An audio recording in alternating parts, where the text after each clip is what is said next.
Hi പറയൂ. Hi. നമസ്കാരം, ഞാൻ Lakshmi Vimal from Lakshmi's food court. ഞങ്ങളിപ്പോൾ ആക്ച്വലി വന്നിരിക്കുന്നത് ഒരു ഐസ്ക്രീം റെസിപ്പി ആയിട്ടാണ്. മാംഗോ ഐസ്ക്രീമാണ് ഞങ്ങളിന്ന് ഉണ്ടാക്കിയിരിക്കുന്നത്. പക്ഷേ ഈ ഐസ്ക്രീമിൻ്റെ ഒരു പ്രത്യേകതയുണ്ട്. നമ്മുടെ പാൽപ്പാട ഉണ്ടല്ലോ, അതിൽ നിന്ന് ഞാൻ ഫ്രഷ് ക്രീം ചെയ്യുന്നൊരു വീഡിയോ ചെയ്തിരുന്നു. അത് അത്യാവശ്യം വൈറലായിട്ട് ഒരുപാട് പേര് കണ്ടിരുന്നു. അപ്പോൾ കുറേ പേര് ചോദിച്ചു ഈ ഫ്രഷ് ക്രീം വെച്ച് വേറെ എന്തൊക്കെ ചെയ്യാൻ പറ്റുമെന്ന്. അപ്പോൾ അതുകൊണ്ടാണ് അത് വെച്ചിട്ട് ഐസ്ക്രീം ചെയ്യുന്നൊരു റെസിപ്പിയാണ് ഞാനിന്ന് ഇട്ടേക്കണത്. നിങ്ങൾ കണ്ടു നോക്കൂ, ട്രൈ ചെയ്ത് നോക്കിയിട്ട് അഭിപ്രായം പറയണം.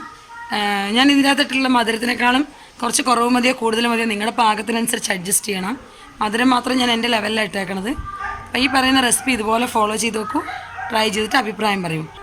പിന്നെ ഒരു കാര്യം പറയാനുള്ളത് എന്താ വെച്ചാൽ, നമുക്ക് കുൾഫി ആയിട്ട് ഉണ്ടാക്കണമെങ്കിൽ ഏതെങ്കിലും മോൾഡിലോ സ്റ്റീൽ ഗ്ലാസ്സിലോ ഒക്കെ ഒഴിച്ച് വെച്ചിട്ട് സ്റ്റിക്ക് ഇട്ട് വെച്ചിട്ട് കുൾഫി ആയിട്ട് യൂസ് ചെയ്യാം.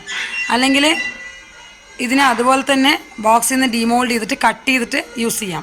അപ്പോൾ ഏത് തരത്തിൽ വേണമെങ്കിലും നിങ്ങൾക്ക് ചെയ്യാം. ട്രൈ ചെയ്ത് നോക്കൂ കേട്ടോ. അപ്പോൾ നമുക്ക് കാണാം എങ്ങനെ ഈ മാംഗോ ഐസ്ക്രീം ഞാൻ ഉണ്ടാക്കിയെന്ന്. നമുക്കിന്ന് ചെറിയൊരളവ് ഐസ്ക്രീം ഉണ്ടാക്കാം. ഞാൻ ഇവിടെ കുറച്ചേ ഉണ്ടാക്കുന്നുള്ളൂ. ഞാനിവിടെ പാൽപ്പാട കൊണ്ട് ഫ്രഷ് ക്രീം ഉണ്ടാക്കിയപ്പോൾ തൊട്ട് ഓരോരുത്തർ ചോദിക്കുന്നുണ്ട് ഇത് വെച്ച് വേറെ എന്തൊക്കെ റെസിപ്പി ചെയ്യാമെന്ന്. അപ്പോൾ അതുകൊണ്ടാണ് ഞാനിത് കാണിക്കുന്നത്. ഞാനിവിടെ ഒരു മാമ്പഴം എടുത്തിട്ടുണ്ട്. നല്ല മധുരമുള്ള ഏത് മാമ്പഴം വേണമെങ്കിൽ എടുക്കാം. ഇതിൻ്റെ തോല് ചെത്തിയിട്ട് ഇത് നന്നായിട്ട് പൾപ്പ് എടുക്കണം. അതെങ്ങനെ ചെയ്യണം നോക്കാം.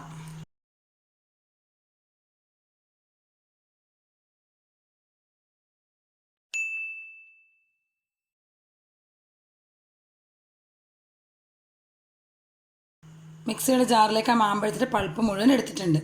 നിങ്ങൾക്ക് ഇതിൻ്റെ എത്ര ക്വാണ്ടിറ്റി വേണമെങ്കിലും വെച്ച് ചെയ്യാം കേട്ടോ. ഞാൻ ഒരു മാമ്പഴം വെച്ച് കാണിക്കുന്നേ ഉള്ളൂ. ഇനി നമുക്കിത് നന്നായിട്ടൊന്ന് മിക്സ് ചെയ്ത് ഈ പൾപ്പൊന്ന് പ്യൂരിയാക്കിയിട്ട് വരാം.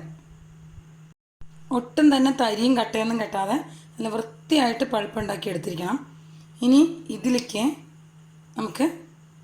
നിങ്ങൾക്ക് വേണമെങ്കിൽ ഇതിൽ കണ്ടൻസ്ഡ് മിൽക്ക് ചേർക്കും ചെയ്യാം കേട്ടോ. ഞാനിവിടെ ചെയ്യാൻ പോകുന്ന രീതി ഒന്ന് വ്യത്യസ്തമാണ്. കുറച്ച് പഞ്ചസാരയും മിൽക്ക് പൗഡറും ഇതിലേക്ക് ചേർത്ത് കൊടുക്കാനാണ് ഞാൻ പോകുന്നത്. അതിന് പകരം നിങ്ങൾക്ക് കണ്ടൻസ്ഡ് മിൽക്ക് യൂസ് ചെയ്യാം. ഞാനിവിടെ ഒരു 6 ടേബിൾ സ്പൂണാണ് പഞ്ചസാര ചേർത്ത് കൊടുക്കുന്നത്. അതുപോലെ തന്നെ 6 ടേബിൾ സ്പൂൺ മിൽക്ക് പൗഡർ കൂടെ ചേർത്ത് കൊടുക്കുന്നുണ്ട്.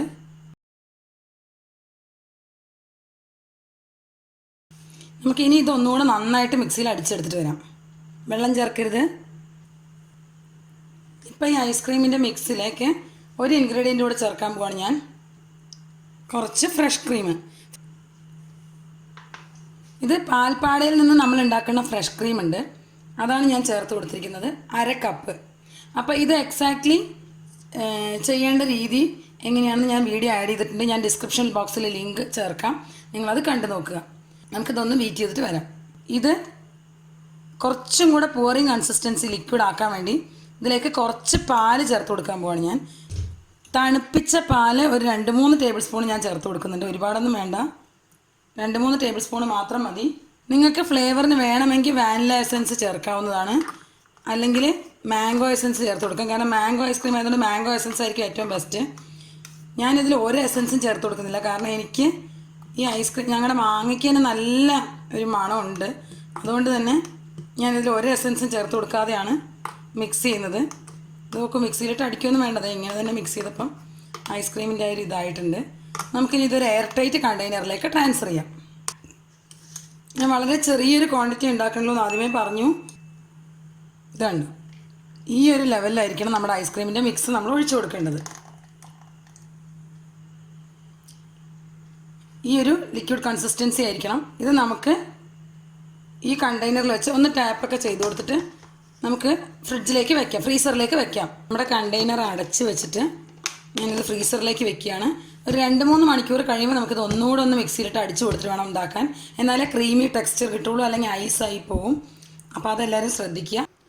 നമ്മുടെ മാംഗോ ഐസ്ക്രീം ഞാനൊരു 2-3 മണിക്കൂർ കഴിഞ്ഞപ്പോൾ ഒന്നുകൂടെ മിക്സിയിലിട്ടൊന്ന് അടിച്ചിട്ട് വീണ്ടും ഇതിലേക്ക് ഒഴിച്ച് വെച്ചിരുന്നു. കാരണം അല്ലെങ്കിൽ അത് ഐസായി പോകുമെന്ന് ഞാൻ പറഞ്ഞിരുന്നില്ല, അങ്ങനെ ചെയ്തിരുന്നു. അതിൻ്റെ വീഡിയോ എനിക്ക് എടുക്കാൻ പറ്റിയില്ല. ഇതിപ്പോൾ എന്നിട്ട് രാത്രി മൊത്തം ഞാൻ ഫ്രിഡ്ജിൽ വെച്ചിരുന്നു. ഇന്നിപ്പോൾ അടുത്ത ദിവസം പുറത്തേക്ക് എടുത്തിരിക്കുകയാണ്. നിങ്ങൾക്ക് എത്ര മണിക്കൂർ വേണമെങ്കിൽ പിന്നെ വെക്കാം കേട്ടോ. പുറത്തെടുത്തിട്ട് ഒരു 10 മിനിറ്റ് നേരം പുറത്ത് വെക്കും കേട്ടോ. അല്ലാതെ എടുത്ത ഉടനെ തന്നെ സെർവ് ചെയ്യാൻ പറ്റില്ല. കുറച്ച് നേരം ഇരിക്കട്ടെ, അല്ലെങ്കിൽ പിന്നെ ഒരുപാട് തണുത്ത് കട്ടയായി പോയിട്ടുണ്ടാവും. ഞാൻ സ്കൂപ്പറൊന്നും വെച്ചിട്ടല്ല, ഒരു തവി വെച്ചിട്ടാണ് സ്കൂപ്പ് ചെയ്യാൻ പോണത്. എനിക്ക് വലിയ ഭംഗിയിൽ സ്കൂപ്പ് ചെയ്യാനൊന്നും അറിയില്ല കേട്ടോ. നിങ്ങൾക്ക് നന്നായിട്ട് സ്കൂപ്പ് ചെയ്യാൻ അറിയാമെങ്കിൽ വൃത്തിയായിട്ട് സ്കൂപ്പ് ചെയ്തെടുത്തോളൂ.